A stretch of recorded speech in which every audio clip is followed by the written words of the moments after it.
Hey, everybody. It's currently very cold in Texas, so we have a little guest reviewer here who's trying to stay warm. But she didn't really watch the movie, so she's not going to have a lot to contribute. Number 92 in the Criterion Collection, Fiend Without a Face, directed by Arthur Crabtree from the United Kingdom from 1958.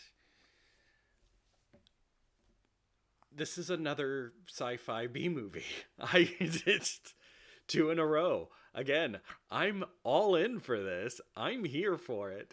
And again, it's the 1950s. The previous one was also 1958, so it's like we're comparing B movie to B movie here.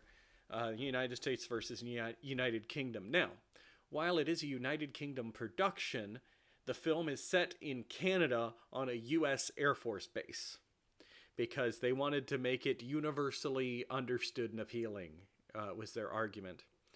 Also, for a good chunk of the film, the monsters are invisible, which is great for budget, right? Because all the actors have to do is go, and then die while they're being choked by an invisible monster. Don't worry, I'm okay. I wasn't choked by nothing. I'm okay. I was acting. The monsters ultimately, so it's the story is about a U.S. Air Force base running on atomic power, which is upsetting the locals in a small town in Canada, convinced, it's going to make their babies grow with two heads and all the cow's milk go sour.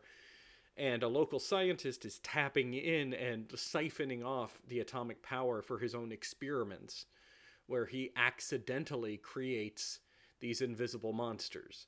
And then at the end of the film, they become visible. And honestly, for 1958, the effect of the visible monsters is pretty good. They are brains then they were filmed using stop motion animation. So they've got like the spinal column and they crawl using stop motion. And it's actually pretty effective. They also leap at people. And that's what people were getting strangled with, was the spinal column of the brains. And it turns out you shoot a brain with a gun and they bleed out pretty quick, at least in this film. So it's credited as being one of the goriest films of the 50s because all of the brains bleed when they're shot, and there's a lot of them. It didn't seem particularly gory to me, but then again, I'm on modern sensibilities, and it's a black and white film, so like black blood doesn't really freak me out that much. Plus, it was obviously claymation, but I understand at the time it would have been quite shocking. Um, Again, it is a sci-fi B movie, so there's a lot of talking about the monsters and trying to figure out the monsters and a few sporadic attacks, and then the big climax, which is, like a shootout with the monsters. It's a good time. I love a good B movie. I don't know why there's back-to-back B movies in the Criterion collection, but I'm not complaining. It's a perfectly good time. Oh, that's all I got. It's cold, and this little girl probably wants to not be sitting here. So, yeah, not a lot to talk about with this movie. There's not a lot to dig into with B movies. I love them, but there's not a lot of meat on that bone once you say B movie. That kind of tells the whole story, right? Should you watch this film? Do you like B movies? If so, this is a pretty good one. Go check it out. Next time, we're doing a whole bunch of short reviews. Hopefully, we'll get something here in the near future that I can sink my teeth into.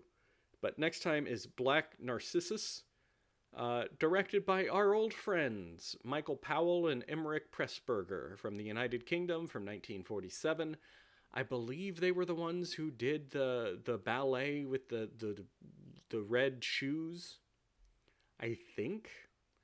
I would look it up, but she probably wouldn't like me using my hands and, surfing and typing. She's going to be upset enough when I stop this video. So next time I will know for sure which movie they previously directed, but I think that was the one. So yes, next week or next video, we go back in time 11 years to see the Black Narcissus. Stay warm out there. Take care of yourself. Take care of your loved ones. Take care of your pets. Oh, I know. I know. You want to say anything to the people at home? Oh, hi.